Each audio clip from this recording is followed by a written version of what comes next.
Bismillah. Et si la zakat n'était pas seulement un acte de piété, mais une forme de résistance économique silencieuse? Et si donner n'était pas une faiblesse, mais une manière de refuser certaines logiques du monde moderne? Nous vivons dans un système où l'argent se crée par la dette, où le temps est monétisé, où plus tu attends avec du capital, plus tu t'enrichis. Dans ce contexte, la zakat peut sembler anachronique, presque naïve, et pourtant, elle agit exactement à l'opposé de ces logiques dominantes. La zakat est un acte de résistance structurelle contre un système fondé sur l'accumulation, la dette et la peur de la perte. La zakat refuse la sacralisation de l'accumulation. Dans le monde moderne, accumuler est une vertu. Conserver, sécuriser, stocker, capitaliser, la zakat vient briser cette illusion.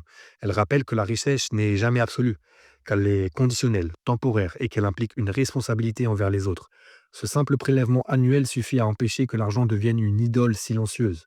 La zakat neutralise la peur centrale sur laquelle repose le système de la dette, la peur de manquer. Le riba prospère parce que les individus veulent se protéger du futur et veulent figer le capital à leur avantage. La zakat, au contraire, oblige à faire confiance. Pas une confiance aveugle, une confiance structurée. Elle enseigne que la sécurité ne vient pas de la rétention, mais de la circulation. Que ce que tu donnes ne disparaît pas, mais change juste de dimension.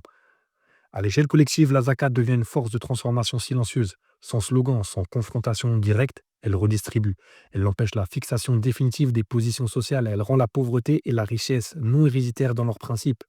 Elle crée une solidarité institutionnalisée là où le riba produit dépendance et domination. C'est une résistance discrète mais profonde. La zakat n'est pas une simple générosité individuelle. C'est un refus actif d'un monde où tout se mesure par l'accumulation, un acte de lucidité face à l'illusion du gain et une libération intérieure face à l'angoisse de la perte. Si tu veux approfondir cette réflexion et comprendre comment ces principes s'inscrivent dans une vision globale de la monnaie et de la justice, je t'invite à aller regarder la vidéo longue disponible sur la chaîne Muslim Bitcoin. Je te retrouve là-bas.